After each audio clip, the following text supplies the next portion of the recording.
New at 10 here, a CTA rider didn't think twice about jumping onto the tracks to save a man being shocked on the third rail. Now, CBS 2's Jermont Terry explains he wasn't just going to watch the man die. He says he had to help him, even if it meant risking his own life. To say Tony Perry walks by faith may be an understatement. It's about being selfless and spreading love. Doors closing. This week, as Tony exited the Red Line train at 69th Street, he spotted trouble. I immediately noticed there was a fight because both guys got their dukes up. They're like putting the stuff down. Take a look. Viral cell phone video shows that fight between the two men after it spilled down onto the tracks in front of the stopped L.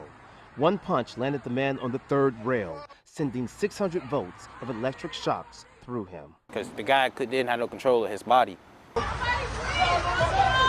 While everyone screamed for help and recorded, check out who jumped onto the active track. I did hear somebody saying as I got on the track, don't touch him. But remember Tony's faith?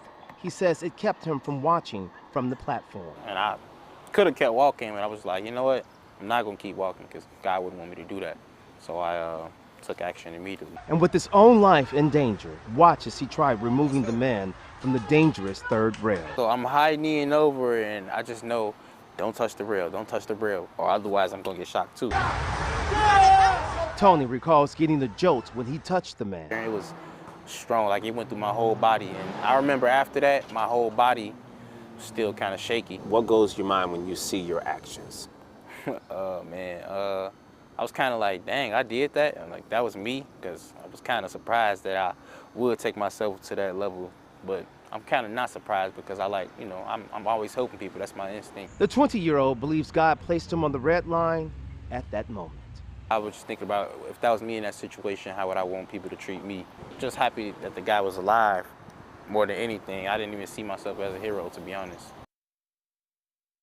Now, that man on the rail was brought here to UFC Hospital, and Chicago police tell us that he remains in serious condition. Now, police telling us they believe all of this started when one guy spat in the face of the other. Now, you got to keep one thing in mind. This is a very dangerous situation, even for Tony, who was compelled to help, considering those 600 volts are known to be very dangerous and deadly. Reporting live along UFC Hospital tonight, Jermont Terry, CBS 2 News. Joe? Yeah, anyone who's ridden the CTA wonders about that third rail. We're just glad Tony was there to step in. What a story, Jermont. Thanks very much.